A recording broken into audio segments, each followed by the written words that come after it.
What is up, guys? We are here with some, yes, you guessed it, Crash Bandicoot Trilogy gameplay.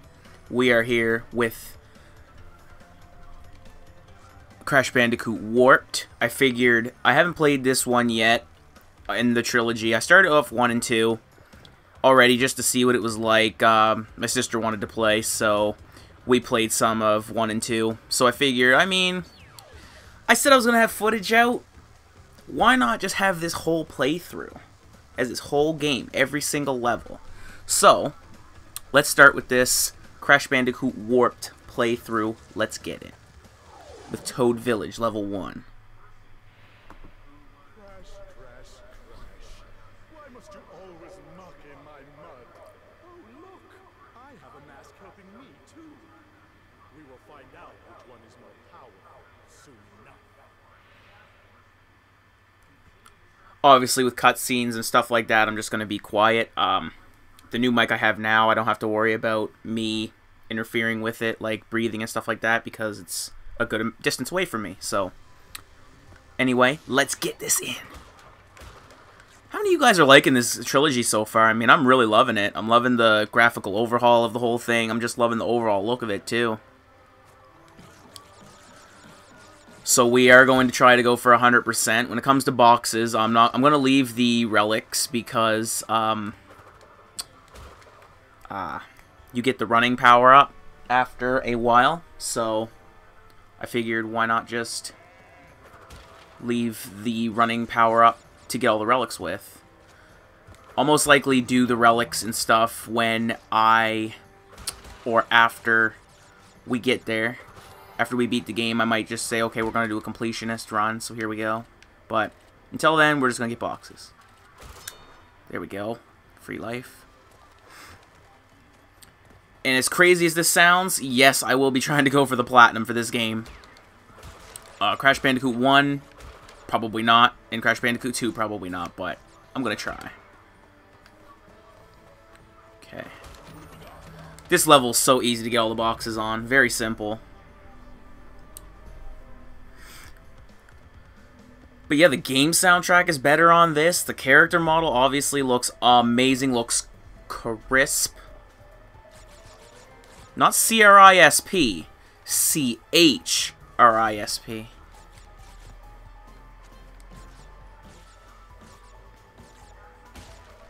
Oh, damn, he gets 2. That's why it does only 5 bounces now. Because if you guys remember from the original one, it was 10 bounces on those, and it was 1 Wumpa Fruit each. But now it's 2 for 5, so I just realized that. Because when I was jumping, I seen it was going up by 2, and then that's why that would explain the 5 bounces to the 10 bounces from the original game. Which, I mean, it takes a bit to get used to. When you guys play this, you will notice that. I noticed that when I was first playing. I did 5, and then my reflexes were sharp enough to catch it, but I was just like, well, shit, I mean, it always used to be 10. I'm gonna slide him because his hitbox was, not his hitbox, but, his jump range was pretty far, so I had to just slide him. Alright. Slide you.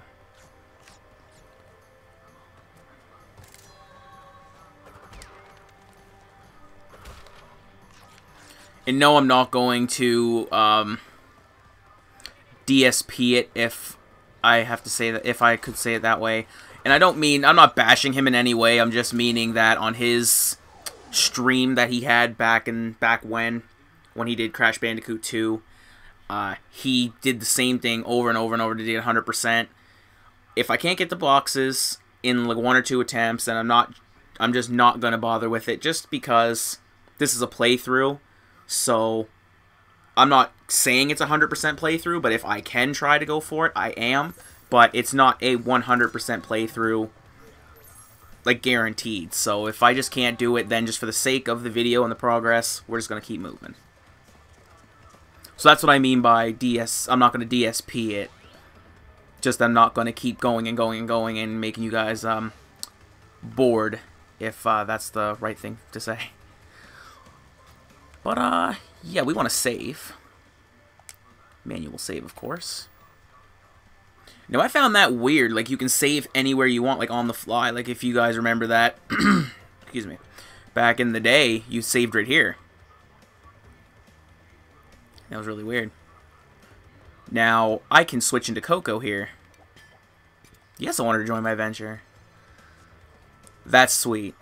So, yeah, I think I want to use Coco for this underwater level, if she can even go in. Can she? Oh, no. That's weird. Why would they even let you switch as Coco if you can't do it?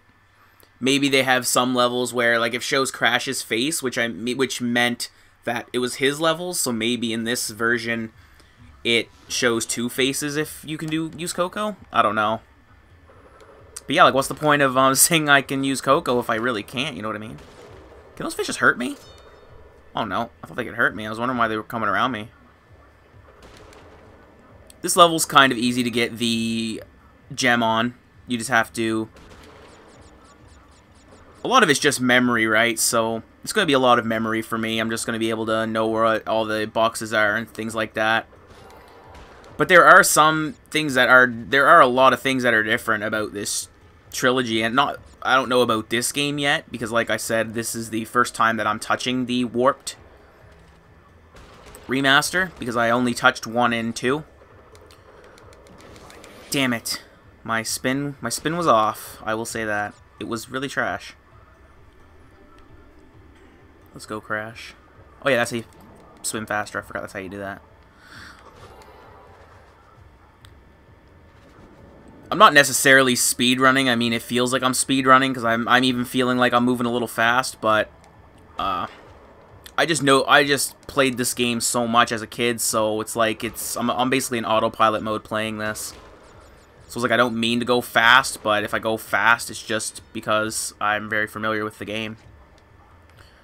Now, this thing you need, so you have to be careful, because you have to shoot the coral, which uncovers boxes, as, like so. So, you have to make sure you don't lose it at certain spots, because then you will miss out on the boxes, so just tread lightly.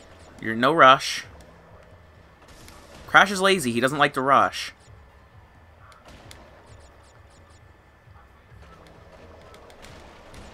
It's a little odd to control, but so I'm just going to keep spamming it just in case there's enemies coming up.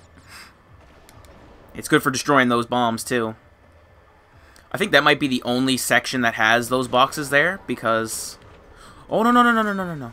Because of there's, since I got rid of that thing so early, felt.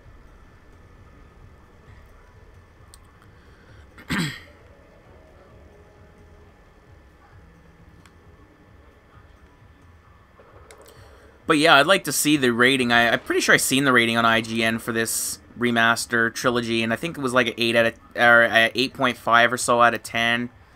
But very, very true. If it's that, it's a 10 for me just because Crash Bandicoot's the reason I'm gaming. So I mean, I'm kind of biased with that. I have to give this game a 10 in my opinion, just for the amount of content that you can do and just the amount of time I put in, even revisiting it as I got older and I restarting it again and just realizing how full these games were. So to me, these games are perfect 10s. As silly as that might be to say, but Crash Bandicoot 2 was the very first game I ever played on the PlayStation 1, and ever since then, Crash has held a place in my heart. Always will. Shoot him. Now that should be perfect gem. There we go.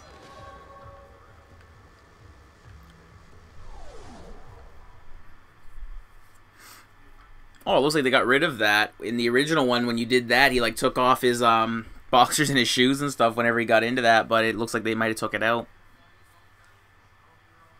We're only 9 minutes in, so we're just going to keep this going. I mean, these levels are fairly short, and I mean, like I said, it feels like I'm speedrunning them.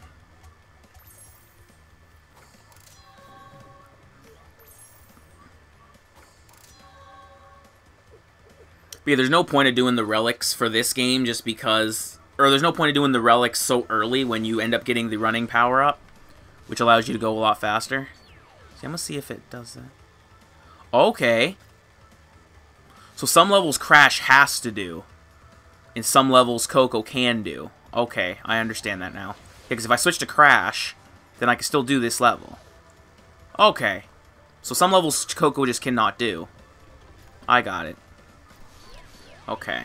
So now we're just going to go right into Orient Express. We're going to switch right to Coco now. Now this level is tricky to get the boxes on, so if I can't do it, like I said earlier, first 1 or 2 attempts, then I'm just going to keep on going for the sake of the playthrough. And since I'm not really having trouble with these levels, it's like I'm probably going to get World 1 and 2 done in like 1 session, so... I mean, I'm just going to end each game video with each session because I'm probably going to do a, if you will, warp room a day. Or whenever I feel like uploading Crash Trilogy, so... I'm going to try to mix it up, have a Crash Trilogy video out, and then maybe another Diablo 3 video. I'm just going to keep the variety going. I know I've been saying that the consistency is key here for growing my channel, and again, I got a few more subscribers, so again, thank you guys very much for supporting my channel. When sometimes I'm not as consistent as I could be, but you guys just keep sticking with me, and I highly appreciate that, and you will be rewarded greatly with content. And I'm going to try to make sure that I'm more consistent in the future.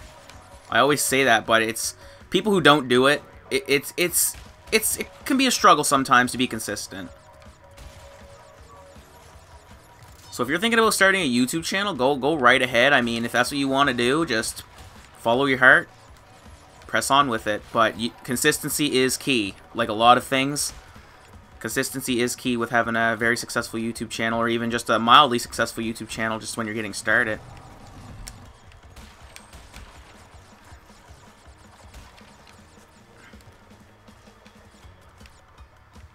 Woo! Got the boxes all first try. Boom.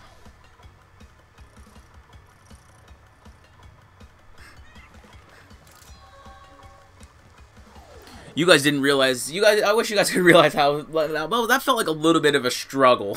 Just because I was talking, I was making sure I was getting the speed boost right, because for that last part, as you've seen, you have to use the boost, and you have to jump just at the edge of the hole, so you go over the boost, or you go over the hatch door that pushes you up, and then you can get the boxes down below, because if you do not do that, then you have to die if you plan on going for 100%.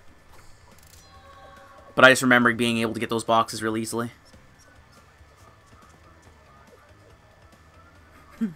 I never remember Coco having a dance. Maybe because I never got the gems on that level? I'm not sure. Can I do all the rest of them? Oh, all the rest of them are Coco levels anyway. Or 3 and 5 are Coco levels, and then 1, 2, and 3 are Crash levels. So, yeah.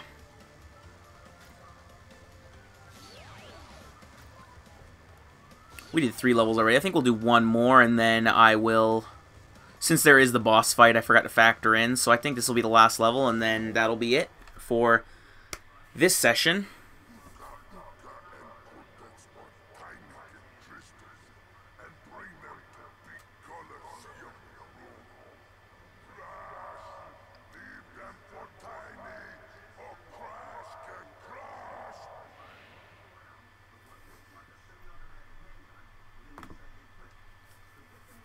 Alright.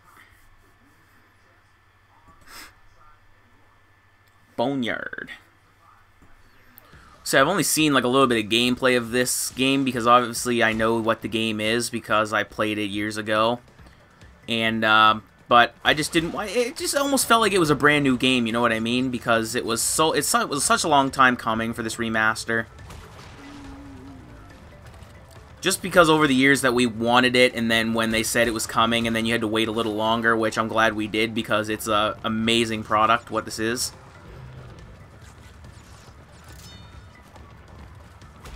And I've said this, not on screen of course, but I have said this just to myself, this is the best remaster I've played yet.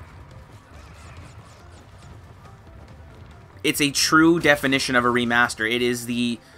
All remasters should take a lesson from this.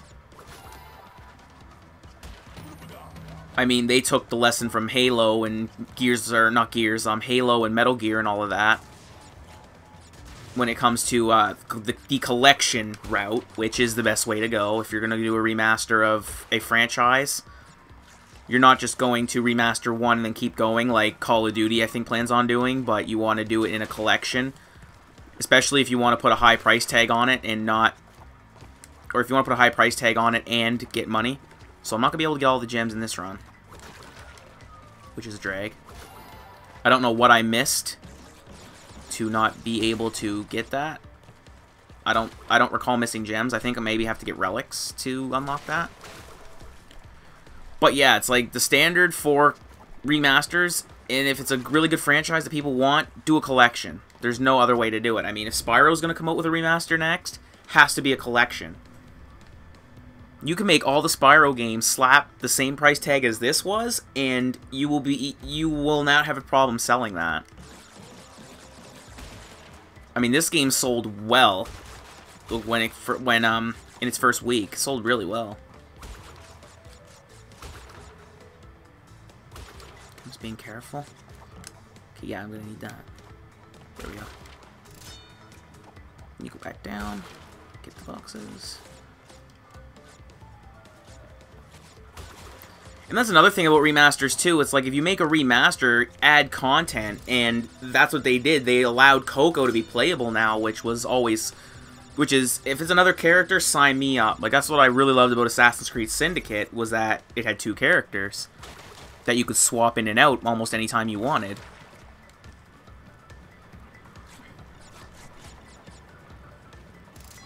I like the huge glow that the crystal has.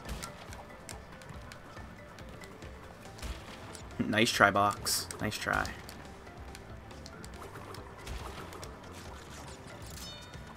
And it does play different too, because if for those of you who have played Crash a lot and are avid Crash fans, then you know, like, with the little, not exploits, but how the game plays, like how you can do a jump at the very end and stuff like that. This remaster truly is polished, because a lot of the tricks that you could do from the old version of the game, you can't get away with. At least in Crash 2. Because in Crash 2, there was a lot of little ways that I could play, and there was different things I could do just to get past levels, and they wouldn't work. So I was quite happy with that, because like I said, true remaster is when they fix things. I died? Okay. First death of the playthrough, guys.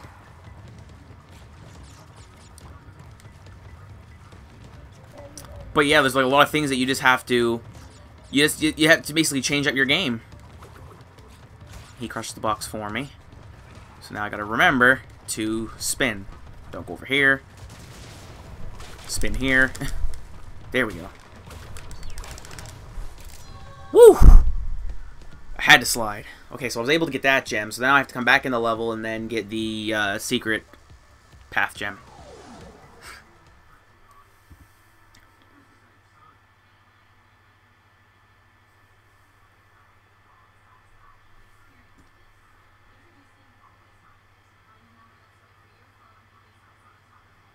I did do the levels in order. What am I thinking? I'm sitting here, I'm like, did I do the levels in order? I'm just like, duh, I obviously did. Just doesn't feel like they're in order, because in this game, when I played it, I always did the levels that I liked more first, and I saved the levels I didn't like as last, but probably just because I've done I wanted to do playthroughs in the past, so I'm just like, oh, 1, 2, 3.